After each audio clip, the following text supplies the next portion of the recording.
Hi, my name is Morten, and in this video we will be talking about definitions. Definitions in Ucommerce is the ability to enrich the catalog items with additional data that does not come out of the box. This is the work where you take a look at your client's data and look at the products they are selling, figuring out what are the types of properties and attributes that I want to present for the users on the web shop. In Ucommerce, we cannot, of course, ship all the different types of products that would exist in the entire world. So it's up to you to define what data should be possible to edit and present for the users in your web shop. This is where definitions comes in handy, because that allows us to do just that. So let's take a look at how that's defined and what you can use it for, as well as what kind of definitions exist in the system. Under settings, we can find the definitions area where you can do all the different operations and definitions that you would expect: create, delete, modify, and so on and so forth. Unfolding this, it will reveal all the different types of definitions that we have. The most intriguing one is product definitions. Across the different types of definitions we have, you have the same abilities and requirements. You can create fields, you can determine different properties, and this is the same for all. Product definitions are a little bit special because there's an additional layer to this, which is variants. We will be looking at that in this video as well. For product definitions, we can here see all the different definitions that I have in my system. So let's zoom in on one of them. For example, this shirt here. So shirt's definition in Ucommerce is something that we don't ship out of the box. So this has been customly added in for, in this case, our demo store, Avenue Clothing, where we sell shirts. For a shirt, we want to set a color size and a color, which is properties that we want to present for the user, so he buy the right shirt. So let's take a look at the color field. So for the color field, we can of course give it a name, which is also the key that a developer will be using to extract the information, but not necessarily what we want to present for the user. And next up, we need to determine a data type. This is basically what is the field in the back office that I use to edit this. So if it's an image, we of course want to see an image picker. If it's a number, we don't want to be able to enter characters into the field. If it's a content picker, then we don't want to paste in a URL manually. Then we want to select a page from the CMS, so on and so forth. So it's the ability to give a nice editor experience for those that are actually maintaining the catalog.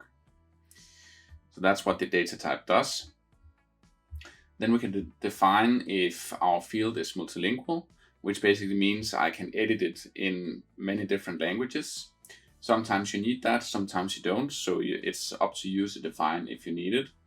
If you want to do that, then you will see this field for all the editors, and then it will be variated based on the language that the user selected in the back office. We'll see that in a few minutes. Next, and this is where it becomes interesting, we can take a look at the variant property. So a product definition will also determine what kind of product I'm looking at right now. We have a concept called a product family, which is basically a product that contains variants. We can also have standalone products. So if I'm just selling a single product with no variations, then we can stick with that. But a shirt that exists in different fabrics, in different colors, in different sizes, those are some great variant properties, where it's the same shirt that I'm selling, but it varies slightly in one of the dimensions. And that's where we can use the variant property to define that. If I select this variant property here for at least one of my fields on my shirt definition, then per definition, this shirt and all products I create with the definition shirt will contain variants. And then I have to buy a variant that I cannot buy the product itself. It also means that the fields here will not be editable on the product itself. You have to edit one of the variants to edit the actual variant property. So the variant property here actually determines what kind of a product it is, if it's a sellable product or not.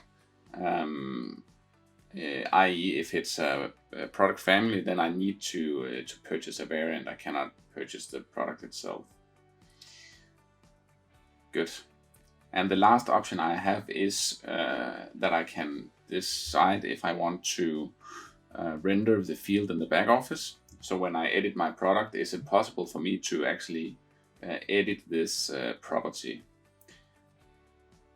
There's many use cases where I just want to have some data on a product, but I'm not interested in editing it because the store manager will not have any say in it. It's just a fixed value.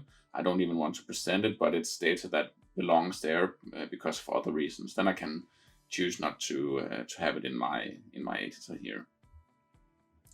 There's one last important thing to mention about definitions, which is the ability to create inheritance. So it could be, for example, when you set up your web shop, you have some fields that goes across all the different definitions. Then I'm not interested in creating the same field many times. Then I just want to have it exist on all the different definitions. And that's where we could use definitions and inheritance and definitions. So what I can do is I can click on any given definition, and then I can say that this definition shirt in this case will inherit the base definition. My base definition, if we unfold that, already have two fields, title and description. So that means if I create a shirt, now I will be able to edit both color size, color, and show on homepage, as well as description and title. So let's try to do that. Now I want to create a new shirt in my editor, and then you can see how it looks like. There will be another video that covers the product editor in more details. So when I create my product, I need to select the definition because it's core. I cannot not have a definition on a shirt.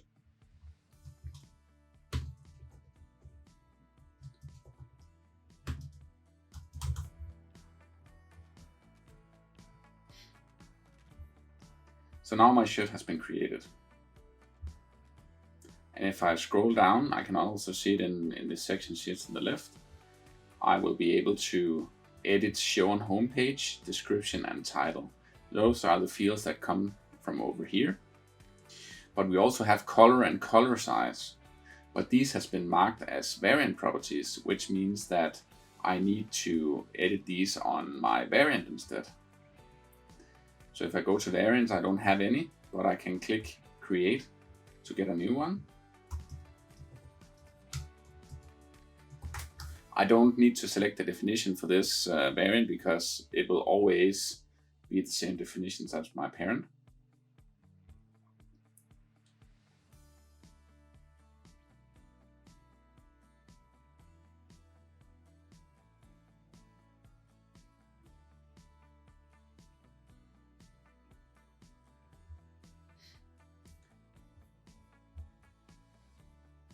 So here I can actually set the color size and the color, which are properties of the variant. And here there's also a great example of the different data types, because a color size is just a field where I can enter a value, whereas the color object here, or color field, is a drop down with fixed values. So maybe for the color field I would also be interested in showing a color picker instead. But in this case, I have some fixed values, then I can use a data type called enum. So now I can set this.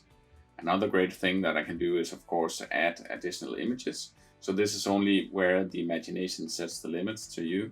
You can have as many fields and as many properties on your definitions as you wish to, and they will, based on the data type, then as we just saw, change the editor used in order to edit the actual field. So that's definitions in Ucommerce. I hope you enjoyed the video and see you in the next one.